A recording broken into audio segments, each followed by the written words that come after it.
Bonjour à toutes et tous et bienvenue à cette conférence organisée par la section locale de la Société française de physique.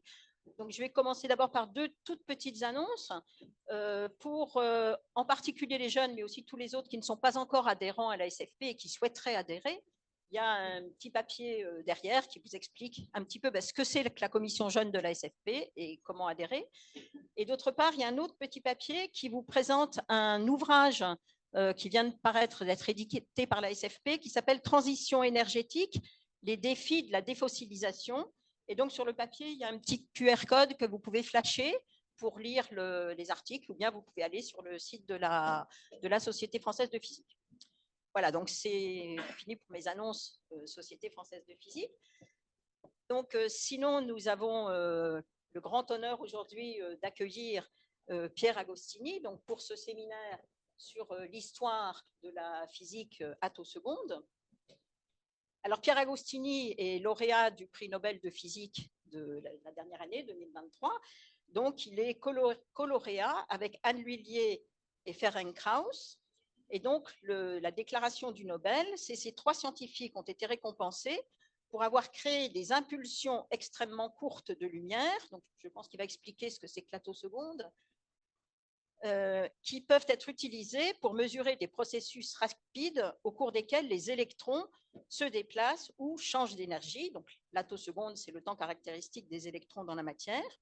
Et leurs avancées ont permis d'explorer des processus qui étaient tellement rapides qu'ils étaient auparavant impossibles à suivre. Donc, il va nous présenter cette physique attoseconde. Donc, il va nous présenter la genèse de cette physique, quelles ont été ses contributions au développement de cette physique depuis la fin des années 70, c'est-à-dire c'est une aventure qui dure sur plusieurs dizaines d'années, et aussi, je pense, des applications plus récentes. Et juste encore un petit mot donc, de présentation. Donc, Pierre Agostini a une formation universitaire à l'Université de Marseille, donc, où il a fait toute sa formation universitaire et sa thèse. Donc, il a soutenu sa thèse en 1967 à Marseille. Et juste après, il a été recruté comme chercheur au CEA. Donc, c'était une autre époque où on était recruté juste après sa thèse.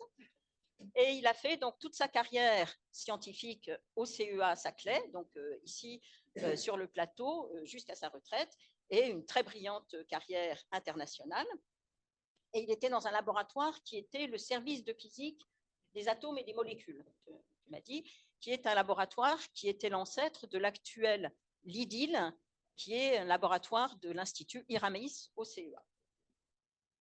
Et ensuite, quand il a atteint l'âge de la retraite, donc il n'avait plus d'activité possible au CEA, si j'ai bien compris. Et donc, il est devenu chercheur invité dans de grands laboratoires européens et américains. Et à partir de 2005, il a été professeur de physique à l'Université de l'État de l'Ohio à Columbus, aux États-Unis. Et il est toujours professeur émérite dans cette université depuis 2018. Donc maintenant, la parole est à Pierre Agostini pour nous présenter cette physique des attosecondes.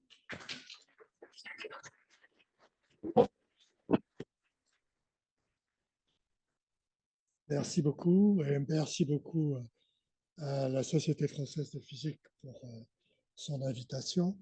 Et je suis très heureux d'être là aujourd'hui et j'espère que vous êtes heureux aussi. Bon, je vais parler de l'histoire des attosecondes. Je peux dire, je ne savais pas très bien par où commencer cette histoire. Alors, on va commencer peut-être par la définition. L'attoseconde, c'est une unité de mesure temporelle qui vaut 10 moins 18 secondes, une unité très courte. C'est l'attoseconde. Bon, les attos, comme on dit familièrement, c'est des flashs de lumière qui sont extrêmement courts aussi et qui sont dans les XUV entre 10 et 100 et 1 kV. Leur spectre d'énergie est nécessairement très large parce qu'il faut des spectres très larges pour avoir des impulsions très courtes. Alors, le dernier point, c'est que une question qu'on m'a quelquefois posée, est-ce que les attosecondes se déplacent plus vite que la lumière? Non, il se déplace juste à la vitesse de la lumière, qui est de 0,3 nanomètres par attoseconde. Alors, mon histoire, elle commence et elle finit en quelque sorte en 2001. En 2001, il y a une double publication par Saclay d'une part, Saclay et Lois, et Ferenc Krauss à Vienne. Alors, à Saclay, la première publication concernait un train d'attosconde, un train d'impulsion qui s'était séparé par 1,35 femtosecondes et de 250 attosecondes chacune. C'est la première fois qu'une telle émission était observée. À Vienne, la technique qu'ils ont utilisée était un petit peu différente. Et au lieu d'avoir un train d'impulsion, ils avaient une impulsion unique. Une impulsion unique qui était un peu plus large que la nôtre à l'époque, qui faisait 500 attosecondes. Et ces deux écoles, on peut dire, coexistent encore à l'heure actuelle. Il y a les gens qui font des trains et des gens qui font des impulsions uniques. Alors, l'histoire que je vais vous raconter, elle commence vraiment à la fin des années 70, puis elle se poursuit en 87, puis en 92, et pour finir en 2001. Cette publication dont je viens de parler, qui est aussi le commencement de l'ère des je vais surtout vous parler des trains d'impulsion, parce que c'est ça qu'on a utilisé à Saclay et on utilise encore à Ohio State. Les impulsions uniques, c'est plus difficile à faire. Il faut, pour commencer, il faut des lasers de pompe extrêmement courts, de 1 ou 2 cycles. Et bon, on n'a pas cette technique. Donc,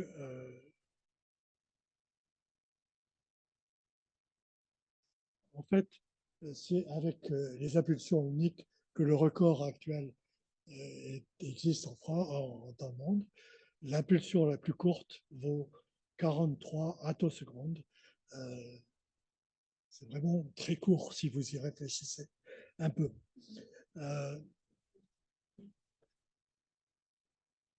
Alors, l'histoire des attosecondes commence vraiment dans les années 80 à Saclay, avec Anne Huillet dans son labo du bâtiment 24, pour ceux qui ont connu cette époque-là. Anne était très jeune à l'époque, elle venait juste de finir sa thèse, à Saclay aussi, et elle a observé pour la première fois cette émission d'harmonique par un gaz irradié par un laser intense et qui produit des spectres extrêmement larges, comme vous en avez un exemple ici, et bien que ce spectre-là soit probablement plus récent que les années 80. Et sans les harmoniques, on peut dire que sans les harmoniques, pas d'attosconde. Parce que, au moins jusqu'à présent, presque toutes les sources d'harmoniques sont des sources qui sont basées sur les harmoniques.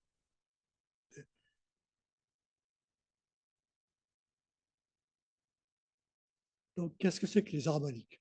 Anne a des comparaisons avec les violons et tout ça, mais je ne connais rien à la musique, alors je préfère ne pas en parler. Donc, si vous irradiez un atome avec un laser intense, peut-être un laser infrarouge, il peut absorber un grand nombre de photons, un nombre impair, et réémettre un photon d'énergie égale, donc le photon bleu ici, qui peut être extrêmement dans l'ultraviolet ou les rayons X. Alors, c'était le résultat d'Anne, c'était le spectre qui est montré sur la figure du bas, et ce spectre-là était complètement incompréhensible avec les théories qu'on avait à l'époque, qui était la théorie des perturbations. La théorie des perturbations indique qu'à chaque ordre de perturbation, on perd en gros 2 ordres de grandeur. Donc, ce spectre-là, qui est quasiment plat, était totalement incompréhensible. Et c'était une surprise totale. Et même Anne raconte qu'elle ne s'attendait pas du tout à voir une chose pareille. Et il a fallu plusieurs années, en fait, pour comprendre un petit peu comment marchait cette chose-là. Alors, on sait maintenant, depuis le courant d'air et ces méthodes, on sait résoudre l'équation de Schrödinger numériquement, en tout cas, pour des processus très multiphotoniques comme là. Mais quand même, les spectres des harmoniques sont encore un petit peu une question ouverte.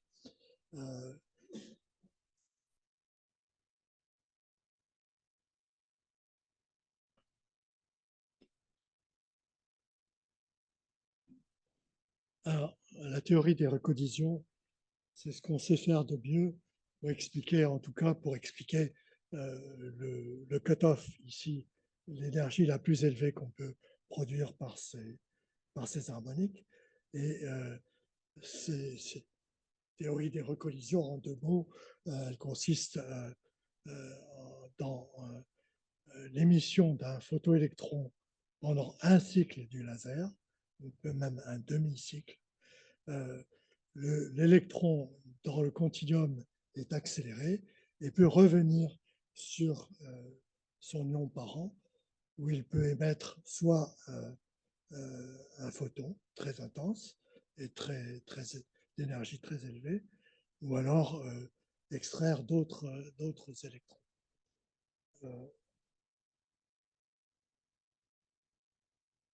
Alors voilà, il faut maintenant réfléchir un petit peu à la transformée de Fourier et à ses conséquences du point de vue conceptuel. Les propriétés de la transformée de Fourier indiquent clairement que si on a un train d'impulsion dans le domaine temporel ou dans le domaine des fréquences, la transformée de Fourier permet de passer de l'un à l'autre. Donc, si dans le domaine des fréquences, on a beaucoup de fréquences, et dans le domaine temporel, ça peut correspondre à des impulsions extrêmement courtes. Une condition quand même à vérifier, c'est que les phases spectrales, c'est-à-dire les phases de toutes ces fréquences, sont des constantes ou des fonctions linéaires de la fréquence. Donc ça, c'est des propriétés bien connues de la transformée de Fourier. Et lorsque les spectres des harmoniques d'annulés ont été observés pour la première fois, et il n'était pas très clair que ça pouvait conduire à des attosecondes. Les 2 personnes qui ont les premiers suggéré que ça pouvait être une source d'impulsion extrêmement courte, c'est 2 physiciens qu'on connaissait bien à Saclay parce qu'ils avaient visité plusieurs fois, Gyozó Farkas et Csaba Tóth, qui étaient 2 Hongrois, et ils ont publié un petit article dans un coin d'un Physics Letters A, qui était assez discret et qui suggérait que oui, ça pouvait être une source d'impulsion très courte. Si les phases étaient d'accord, naturellement. Or, justement, il y avait à Saclay un calcul, je ne sais pas ce qui se passe là, il manque quelque chose. Ah, voilà, pardon. Il y avait un calcul de ces phases, un calcul théorique, bien sûr, par Antoine, qui visitait Saclay à ce moment-là, Lhuillier et Levenstein, qui semblait dire que les phases n'étaient pas du tout d'accord et que le calcul en question montrait des phases qui avaient l'air complètement aléatoires, sauf dans la région du cutoff, qui est une région où il y a malheureusement très très peu de photons. C'est pourtant la solution qui a été utilisée par Ferenc Krauss dans ses premières expériences. Alors, comment est-ce qu'on mesure les attosecondes? Ça n'a pas l'air très simple comme ça. Pourtant, si vous y réfléchissez un peu, les attosecondes, c'est 1000 fois plus court que des femtosecondes, mais enfin, les femtosecondes, c'est déjà très court. Et comment vous feriez pour mesurer les attosecondes? Alors, pour les nanosecondes, il n'y a pas de problème. On a une photodiode et ça suffit pour ça. Pour les picosecondes, c'est un peu plus difficile. Il faut une straight caméra. Et pour les femtosecondes, à l'époque, à la fin des années 90, on savait déjà comment faire cette mesure dans le domaine spectral.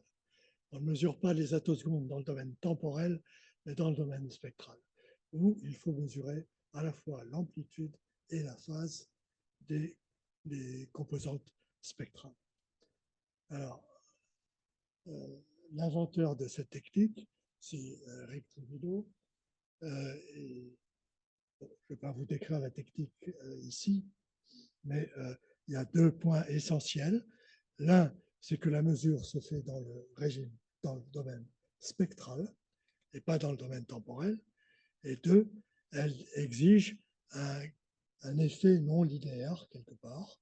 On ne peut pas faire ça directement sur le champ électrique de l'impulsion attoseconde. Il faut un effet non linéaire.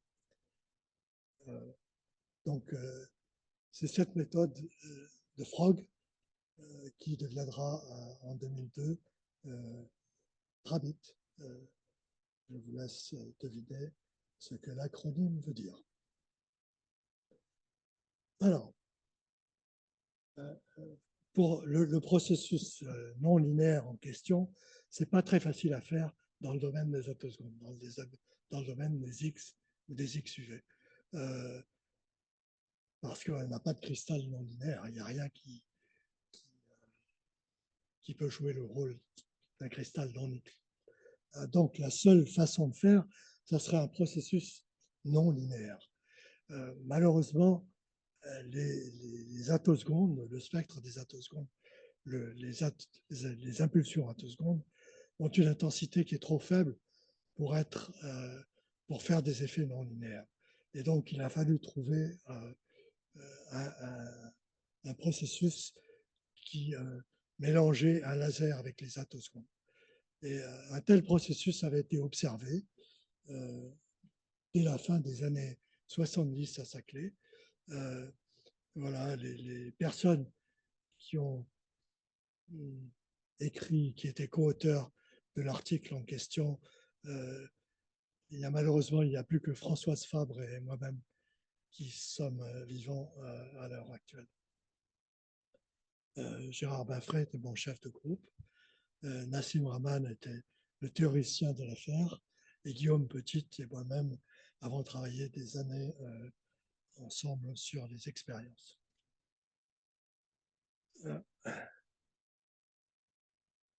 Alors, le défaut majeur des harmoniques, c'est que leur intensité est trop faible. Et elle est trop faible pour faire des effets non linéaires.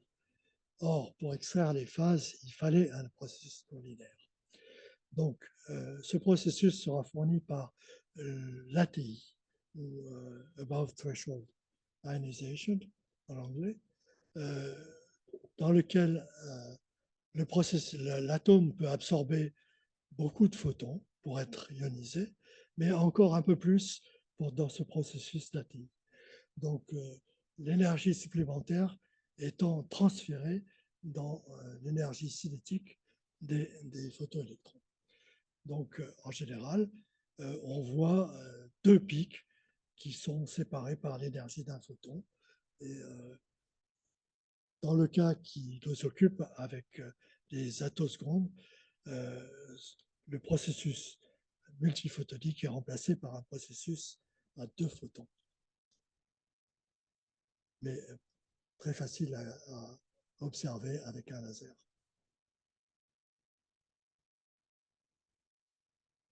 Alors, le calcul qui a inspiré l'expérience Rabbit, c'est un calcul qui est, comme beaucoup de calculs à l'époque, qui ne pensait pas du tout aux attosecondes. Donc, les auteurs de ce calcul, c'est Valérie Végnard, Richard Taïeb et Alfred Paquet. Et le calcul en question se trouve dans un paragraphe coincé dans un FISREVA de 1996, et qui est un calcul très important et qui ne pensait pas du tout aux attosecondes à l'époque. Ce calcul est basé sur le fait que on peut avoir deux processus d'ATI qui finissent sur le même état, et donc il y a une interférence quantique. Qu'est-ce qui se passe là?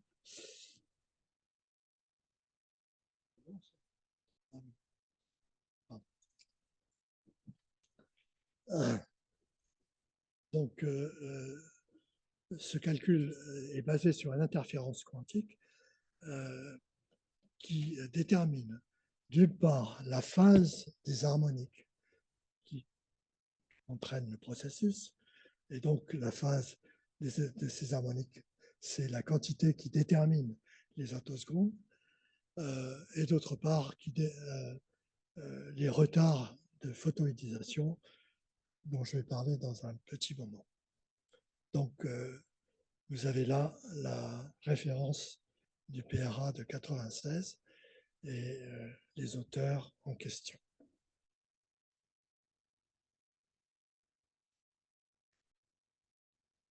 Alors, on a essayé de faire un montage qui permette d'une part de superposer les attosecondes et un laser, et de décaler en temps les attosecondes et le laser. Et d'autre part, on devait ioniser un gaz avec ce couple de fréquences et regarder l'énergie des photoélectrons. Donc, vous avez là-dessus, là, les éléments principaux. Le cache qui permet de diviser le faisceau en deux, un faisceau qui génère les harmoniques et un faisceau qui sera superposé aux harmoniques. Un couple de fenêtres de laser qui permet de décaler temporellement l'un par rapport à l'autre avec une précision attoseconde. Et c'est maintenant ce couple de fenêtres laser a été donné au musée Nobel. Et vous pourrez aller le voir la prochaine fois que vous passerez par Stockholm. Le reste de l'expérience est le deuxième jet, on ionise l'argon, et le spectromètre de photoélectrons qui permet d'analyser les énergies des électrons. Là, vous avez les deux étudiants, Elena Thomas et Pierre-Marie Paul, qui étaient étudiants à l'époque. Vous avez aussi Philippe Balcou et Arne Muller qui ont participé à cette expérience. Alors, je vous montre ici le résultat des premières mesures, c'est-à-dire comment varient les différentes fréquences d'harmonique auxquelles on était intéressé. Et non pas pour que vous regardiez ça, mais simplement pour que vous imaginiez que pendant des mois, pendant au moins 2 ou 3 mois, ce résultat ressemblait à rien qu'à un nuage de points où il n'y avait aucune oscillation claire. Et c'était parce que le laser fluctue énormément et que jusqu'à ce qu'on trouve comment normaliser ces résultats à l'intensité laser, on n'avait pas, une observation claire des oscillations et de la phase des harmoniques. Mon étudiant, qui était Pierre-Marie Paul, à l'époque, se faisait beaucoup de soucis pour sa thèse et il a été très content quand on a eu ça. Alors voilà, le résultat qui est là indique que voilà les phases qu'on a mesurées dans cette expérience et elles ont l'air tout à fait raisonnables. Bon, elles sont à peu près linéaires. En fait, il y a un petit terme quadratique, comme Sophie Casabias s'en rappelle probablement. Et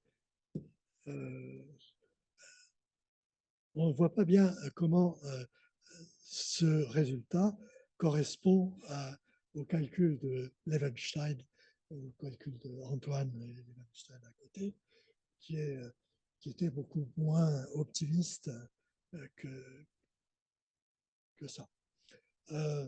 Alors, bon, on reviendra dans un moment là-dessus. Voilà. Alors, la théorie des harmoniques nous dit que pour chaque harmonique, il y a deux composantes. Il y a deux composantes qu'on appelle les trajectoires longues et la trajectoire courte.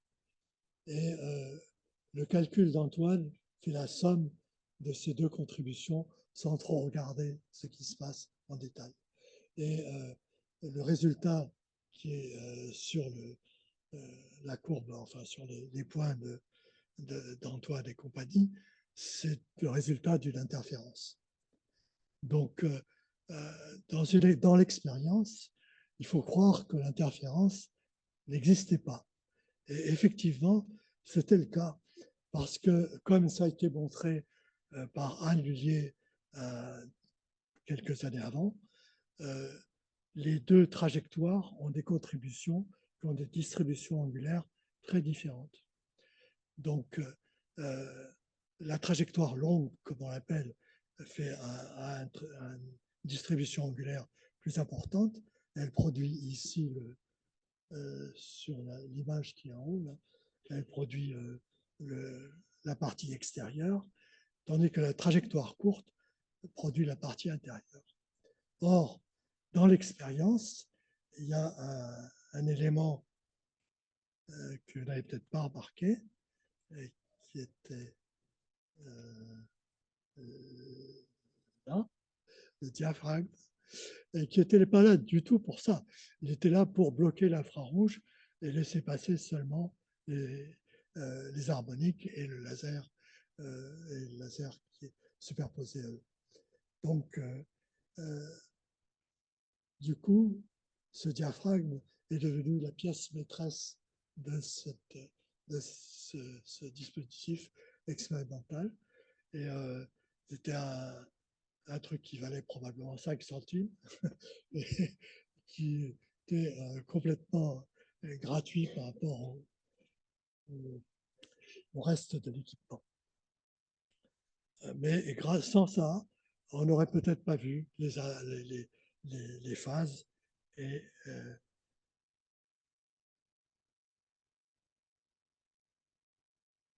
alors, je voudrais faire une remarque ici. C'est que si on commence cette histoire, entre guillemets, des harmoniques en 79, eh bien, ni les harmoniques d'Anne en 87, ni ce processus d'ATI en 79, ni l'interférence quantique de 87 de Véniard et compagnie, qui ont fait le succès de l'expérience de 2001, aucune de ces expériences ne mentionnait les attosecondes. Non seulement ne mentionnait, mais n'avait dans l'idée les attosecondes ou les impulsions courantes. Bon, il est difficile de prévoir si une recherche verra un jour une bonne application. Non.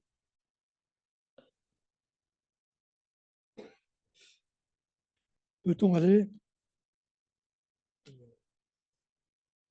au-delà des atomes? En fait,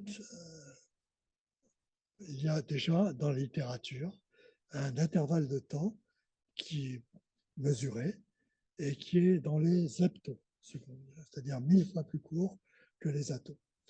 Et ce temps est quand même, il a été mesuré effectivement, je pourrais indiquer comment, mais il n'y a pas encore d'impulsion à zeptosecondes.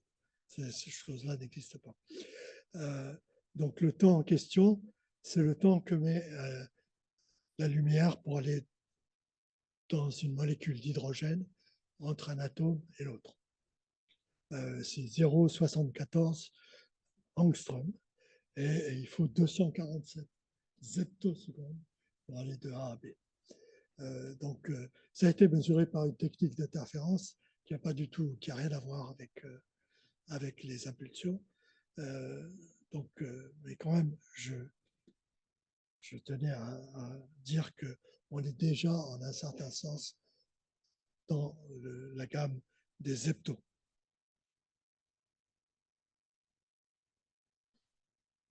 Alors, est-ce qu'on peut penser à générer des impulsions aux heptos?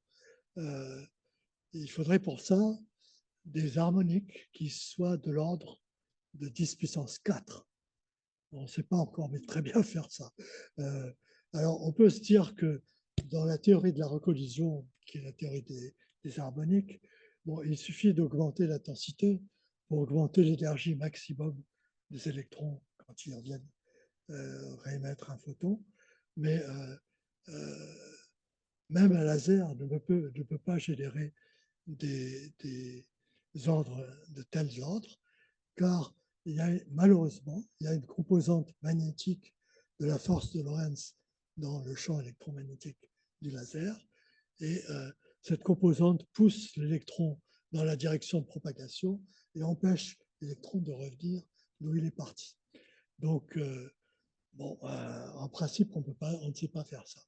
Il y a quand même une solution théorique quelque part dans un Fitzgerald Letters par Christophe Keitel et son groupe à Heidelberg, qui indique que ce n'est pas très difficile, il suffit de prendre du positronium à la place de prendre un atome. Et bon, comme l'électron et le positron ont exactement les mêmes caractéristiques, sauf la charge, leur trajectoire va se recouper périodiquement et donc permettre en principe d'aller très haut en intensité. Ils ont calculé ici qu'on pouvait calculer qu'on pouvait avec cette technique en principe avoir des photons de l'ordre du kilovolt. Bon, c'est un calcul théorique qui vaut ce qu'il vaut. Je suis sûr qu'il est bien, qu'il est correct, mais pour un expérimentateur, utiliser le positronium, c'est pas quelque chose qu'on imagine facilement. Le positronium, en plus, a une durée de vie assez brève, qui est de l'ordre de 100 attos, de 100 nanosecondes. Et donc, bon, je crois l'article date de 2004. 20 ans après, je ne crois pas qu'il y ait eu encore de tentatives de ce côté-là.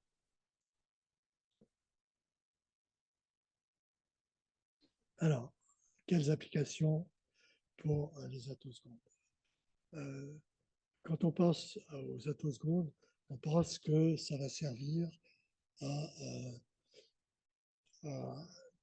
déterminer des mouvements très rapides, comme un obturateur très rapide sur une caméra ou comme un flash très rapide pour comment geler de tels mouvements.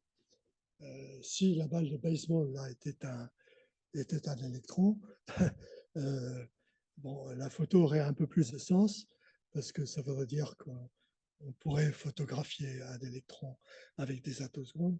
Malheureusement, ce n'est pas encore le cas, mais la photo a fait quand même sa carrière dans Nature et elle a eu beaucoup de succès. Alors, les retards de photoïdisation, c'est aussi un offspring, une conséquence du calcul Véniard et compagnie de 96, et dans lequel, qui indique que la phase spectrale totale est la somme de la phase harmonique, qui est responsable des attosecondes, et d'une phase qui dépend de l'atome. Cette phrase, elle est petite, c'est une petite correction, mais bon, elle est de l'ordre de 10 à 100 attosecondes. Et maintenant, on peut la mesurer. Bon, c'est une des applications vraiment phares de la technique des trains d'impulsion attosseconde. Et on peut voir ici que les durées mesurées sont de l'ordre d'une dizaine d'attossecondes. Alors, il y a de nombreux calculs théoriques là-dessus. Ça dépend du potentiel atomique, etc. Et donc, les théoriciens sont très heureux d'avoir des résultats à comparer avec leur théorie. Et bon, ici, vous avez le résultat typique de ce genre d'expérience pour les trois gaz rares dans lesquels on peut fabriquer les harmoniques. Et tout un tas de calculs théoriques qui vont avec. Alors, il y a un autre, comment dire, une autre application de ces impulsions ultra courtes, qui est la migration de charge. Si vous avez une grosse molécule et que vous extrayez un électron quelque part dans la molécule, la charge positive que vous avez créée à ce moment-là va mettre un certain temps pour se répartir dans la molécule et peut aller peut-être à l'autre bout. Par exemple, ici, vous avez un calcul qui est assez récent, de l'année dernière, dans lequel vous avez un électron qui est extrait du bromaldéhyde, qui est extrait à un bout et qui entraîne une charge positive qui se propage le long du cycle et jusqu'à l'autre bout de la molécule. Donc ça, c'est typiquement le genre d'application auquel on peut rêver lorsqu'on a des attossecondes. Et non seulement celle-là, mais apparemment, d'après un calcul de 2005 de Söderbaum et compagnie, si on enlève un électron quelque part dans une molécule brutalement, le temps de réponse de la molécule est typiquement attosseconde. Donc, c'est exactement ce genre de choses qu'on peut espérer voir avec les attossecondes. Bon, il n'y a pas encore vraiment, il y a quelques expériences, dont en particulier l'expérience de Nisoli à Milan, mais il y a beaucoup de gens, il y a beaucoup de groupes qui travaillent sur ce problème. Donc, on peut espérer que d'ici peu, il y aura des expériences très flagrantes sur ce sujet. Une autre expérience qui est cette fois dans le domaine purement temporel, qui est qu'on poursuit à Ohio, qui est le problème de l'ionisation double non séquentielle. Alors, quand on extrait un électron d'un atome, si l'atome a plusieurs électrons, les électrons qui restent sont dans un potentiel qui est immédiatement plus important. Et donc, on peut se dire qu'il faudrait beaucoup plus d'énergie, beaucoup plus d'intensité pour extraire un deuxième électron. Or, dans les années 90, en 94, l'expérience de Walker et al. Ont montré que le calcul que je viens d'évoquer ici et qui est indiqué par la ligne noire en bas de l'échelle est complètement faux. et le calcul se trompe de plusieurs ordres de grandeur, et l'expérience montre que la double ionisation est beaucoup plus facile qu'on ne pourrait penser. Beaucoup plus facile qu'on ne pourrait penser. Donc, en particulier, Corcoub, en 93, a suggéré que oui, c'est à cause de la recollision que l'électron qu'on a éjecté peut revenir et par collision E2E émettre un deuxième électron. Donc, on s'est demandé, est-ce qu'on pourrait voir ça directement et mesurer le temps qui sépare les deux événements.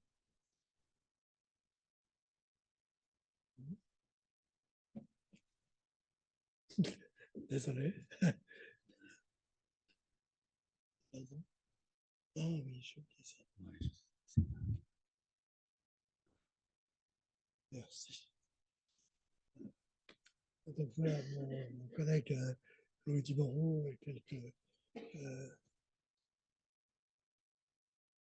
postdocs à Ohio, on essaye de faire la chose suivante. Donc on génère des harmoniques, on génère des attosecondes, blablabla, et ensuite on essaye de regarder comment cette radiation interagit avec un autre atome. Alors, ici, on voit que dans le deuxième jet, on peut observer la double ionisation. Alors, bon, avec les attosecondes, on peut maintenant complètement choisir le temps à laquelle l'électron est éjecté. Parce qu'on peut scanner le retard qu'il y a entre les attosecondes, entre le train d'attosecondes et le laser, et décider à quel moment cet électron est éjecté dans la phase laser. Parce que, évidemment, l'électron est éjecté dans la limite des impulsions attosecondes. Donc, une fois que cet électron est éjecté, eh bien, on peut détecter en synchronisation, on peut détecter l'ion deux fois chargé et donc mesurer exactement ce qui se passe entre les deux. Donc, dans ce cas-là, bon, la théorie est assez d'accord avec l'expérience. La théorie, c'est la ligne rouge et l'expérience, c'est les points. Et donc, on essaye de publier ça pour l'instant, mais c'est toujours en discussion avec les référés.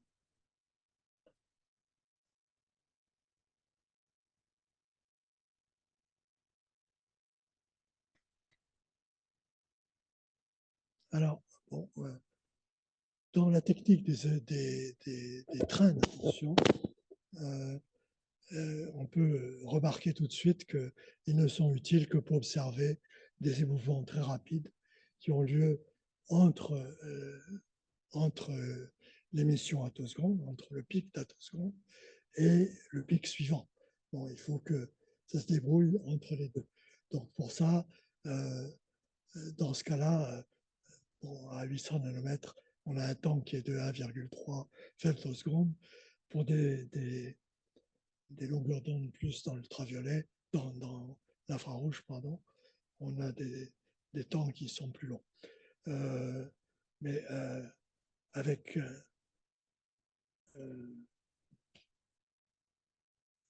il faut se débrouiller dans ces temps-là. Avec les impulsions isolées, il y a moins de contraintes, on n'a pas cette contrainte du temps qui sépare deux impulsions, mais davantage d'applications sont possibles.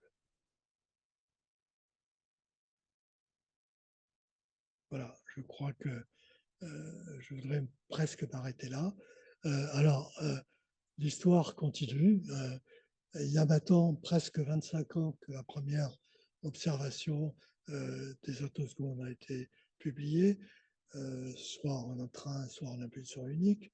Et les applications sont maintenant sont encore à leur début, on peut dire.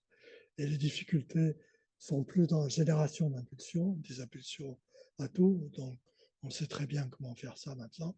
Et, mais les difficultés se sont déplacées vers comment détecter leurs effets. Alors, pour finir, je voudrais signaler quand même à la fin que peut-être que l'ère des harmoniques va prendre fin. Et je voudrais signaler que récemment, il y a eu un concurrent qui s'est dévoilé de la technique des harmoniques et qui s'est révélé à être le laser électron libre. Dans le laser électron libre, en particulier à SLAC, ils ont obtenu des impulsions qui étaient peut-être pas extrêmement courtes, qui étaient de l'ordre de 200 ou 300 attosecondes, mais avec lesquels ils ont pu faire des applications directement. Donc, on pense que non seulement à Stanford, à SLAC, mais aussi ailleurs dans le monde, de telles sources seront disponibles pour les chercheurs, bien que, bon, c'est toujours pareil, pour avoir du temps sur une telle machine, c'est compliqué. Bon, il faut passer par un comité de programme, ça prend du temps. Et c'est la raison pour laquelle probablement la première expérience date de 2020, je crois. Et bon, il n'y a pas eu tellement d'autres choses depuis. Voilà, donc de toute façon, les études d'histoire à suivre. Je vous remercie pour votre attention.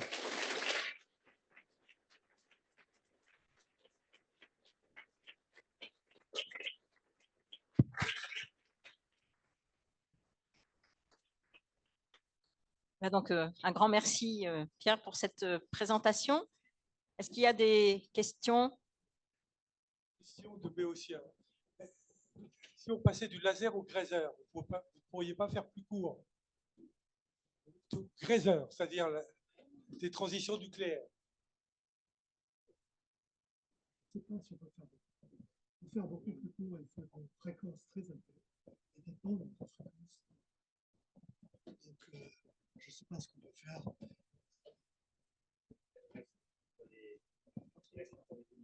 Ok. Je ne connais pas cette technique. Peut-être. Est-ce qu'il y a d'autres questions? Alors, moi, j'ai une question alors, donc, sur le dernier transparent, sur le laser à électrons libres de SLAC. À ce moment-là, l'énergie de ces impulsions attosecondes, elle pourrait être beaucoup plus ajustable que…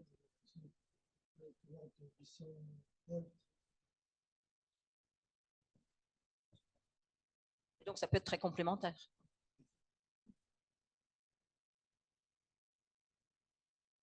Plus ils ont puissance d'énergie,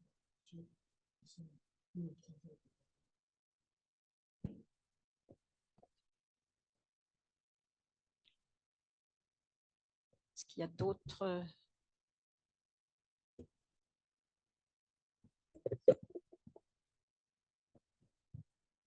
Oui, au début, tu as un peu vendu cette technique pour mesurer le déplacement des électrons dans les atomes. Enfin, c'est un peu ce qui est écrit un peu partout. Hein? Oui, oui. Mais où est-ce qu'on en est vraiment? Parce que quand même, si j'ai bien compris, c'est plutôt quelques dizaines d'attosecondes si on veut bien voir les électrons dans les atomes. Quel est le potentiel pour ce genre de… Qu'est-ce qu'on peut faire? Ok. Quel est le potentiel de ces impulsions? Tout dépend de quelle est la largeur des impulsions qu'on sait faire. Si on utilise une technique que nous, on n'a pas utilisée, qui est la technique des impulsions uniques, en principe, on pourrait avoir des impulsions d'une quarantaine d'attosecondes. C'est ce qu'ils ont fait chez Jacob Warner en Suisse. Et en principe, on peut mesurer tous les temps qui sont supérieurs à ça.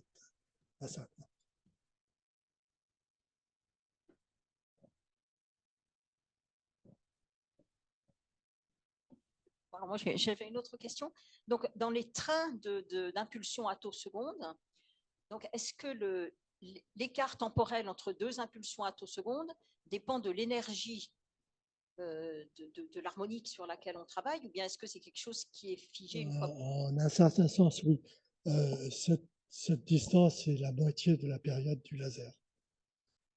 Donc, comme la période du laser, c'est aussi la fréquence, d'une certaine façon, les harmoniques, c'est un multiple de cette fréquence. Il y a une relation. Juste. Il doit y avoir des applications en réactivité chimique, non? C'est cette capacité à mesurer le déplacement des molécules. Oui, c'est prévu. Il y a beaucoup de gens qui essayent ce genre de choses. Je n'ai pas encore vu moi-même quelque chose qui soit totalement convaincant de ce côté-là, mais en principe, c'est tout à fait possible. La migration de charge, ça va directement dans cette direction.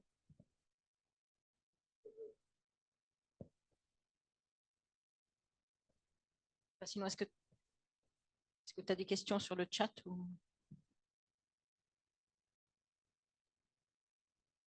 Alors, il y a une question.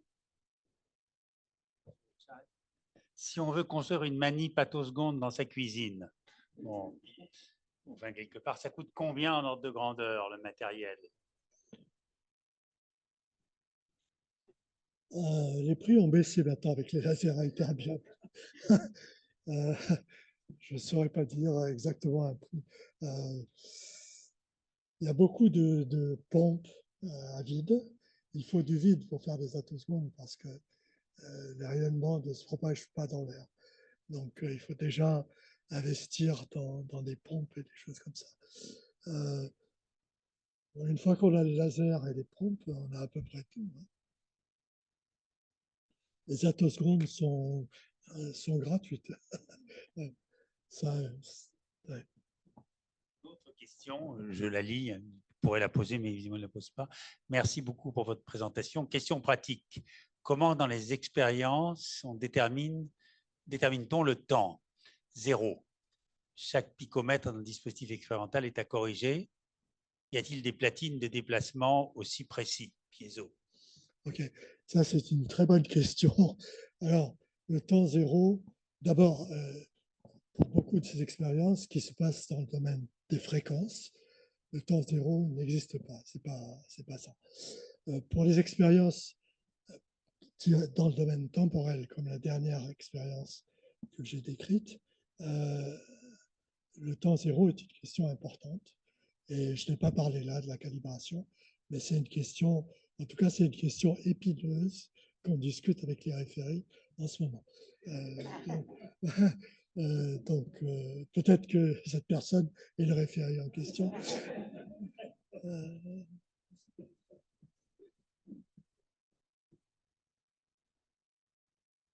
Dans